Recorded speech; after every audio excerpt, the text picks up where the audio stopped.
O programa Charme está aqui na FF Odontologia e hoje eu vou conversar com o Dr. Fabrício Fernandes e ele vai falar com a gente sobre harmonização facial.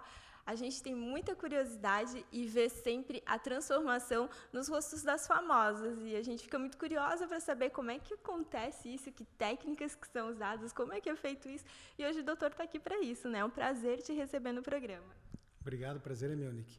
Doutor, o que é de fato a harmonização facial, né? A gente sabe que são técnicas minimamente invasivas e que não precisam de cirurgia. Isso é ótimo, né? Mas como é que ela é? Então, é um conjunto de técnicas que visam a harmonização da face, né? As várias especialidades da odontologia já tratam em si a face. Cirurgias, a ortodontia trata muito a face. O próprio resultado de uma prótese sobre implante, ela altera bastante a face.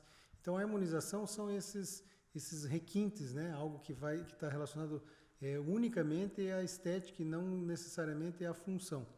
Então, é um conjunto de técnicas, né? Pode ser através de fios de PDO, de preenchimentos com ácido hialurônico, com técnicas com a toxina botulínica. O preenchimento com ácido hialurônico ele tem uma diferença, porque pode ser usado géis mais fluidos, géis mais de média densidade e géis mais densos. Cada gel tem um tipo de indicação, né?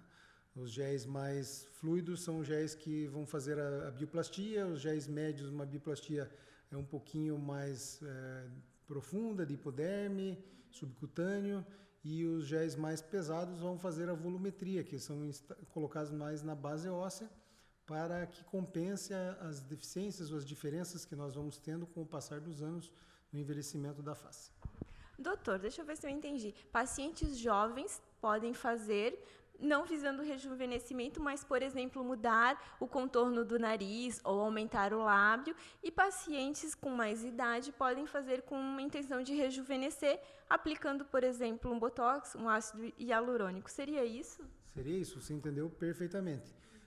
Inclusive, para os pacientes mais jovens, a toxina botulínica é a porta de entrada para a harmonização orofacial, porque o ideal é você prevenir as rugas estáticas.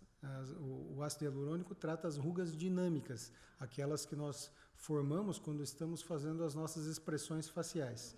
E os preenchedores tratam as rugas estáticas, aquelas onde já há uma quebra de derme e a ruga já se forma mesmo que a face não esteja em movimento. Então, os jovens têm o benefício, né? Eu tenho muitas pacientes jovens que fazem por complementação da ortodontia, preenchimento de lábio, ou mesmo de suco nasogeniano, que é o caso das pacientes que crescem mais a mandíbula para frente do que a maxila, né? Tem um pouco de deficiência da maxila. Então, a gente pode sempre usar por benefício do paciente, um conjunto de técnicas que venha trazer para ele individualmente uma melhor harmonia da face. Doutor, quais são as modificações mais pedidas no teu consultório? Aumento de lábios ou disfarce das rugas? Para pacientes jovens, o que eles mais procuram é a toxina botulínica, né, para evitar as rugas, e o preenchimento dos lábios, sem dúvida, né? As mulheres hoje querem bastante volume nos lábios, querem gastar bastante batom.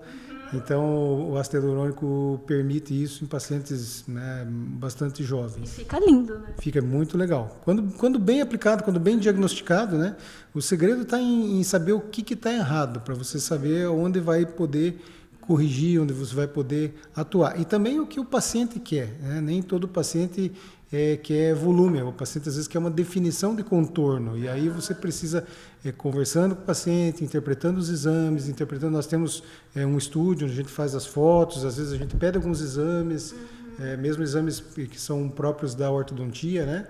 Para fazermos a análise facial, para poder saber exatamente onde melhor atuar, aonde melhor colocar os preenchedores ou os demais materiais que servem para esses fins de harmonização.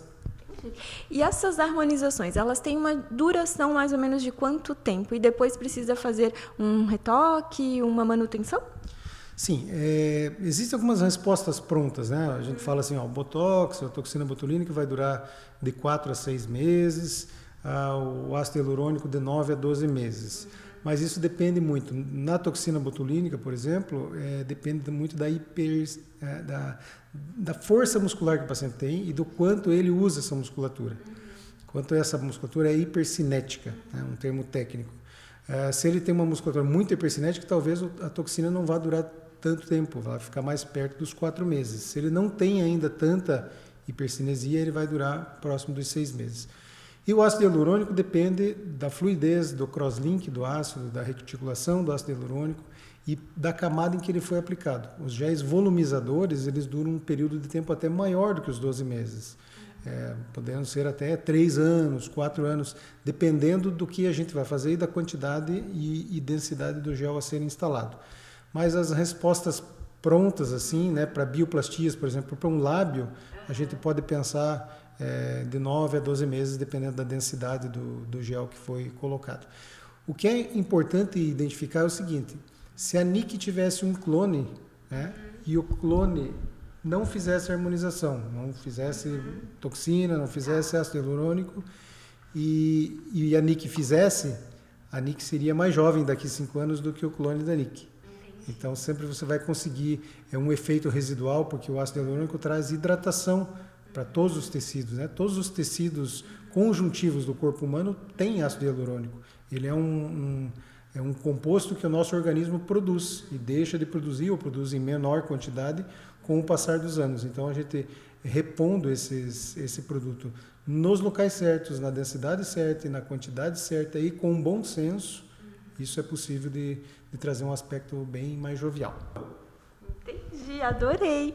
Então, assim, inicialmente, uma boa avaliação é tudo, né, doutor? Sim, avaliação e diagnóstico. Às vezes as pessoas me perguntam ali pelo Instagram, mas eu quero fazer, é possível? Tudo é possível, né? Quanto custa? Depende da gente avaliar clinicamente, às vezes com fotografias, né? E a gente faz uma avaliação bem minuciosa mesmo para diminuir as margens de erro, para controlar a expectativa do paciente, para mostrar para ele que às vezes o problema não está naquela região onde ele está vendo, né? Para que ele não se frustre também com os tratamentos. Então, a avaliação é algo que é imprescindível, né? Um bom diagnóstico é imprescindível. Eu costumo sempre falar que se você acerta o diagnóstico, a chance de você acertar o tratamento é muito grande. Mas se você errar o diagnóstico, não tem nenhuma chance de acertar o plano de tratamento. Doutor, muito obrigada pela entrevista, por trazer todas essas informações para a gente, né? E por a gente saber que é possível, né, melhorar o aspecto, rejuvenescer sem dor e sem cirurgia. É isso aí. Eu que agradeço e estamos à disposição, Obrigada. Nick.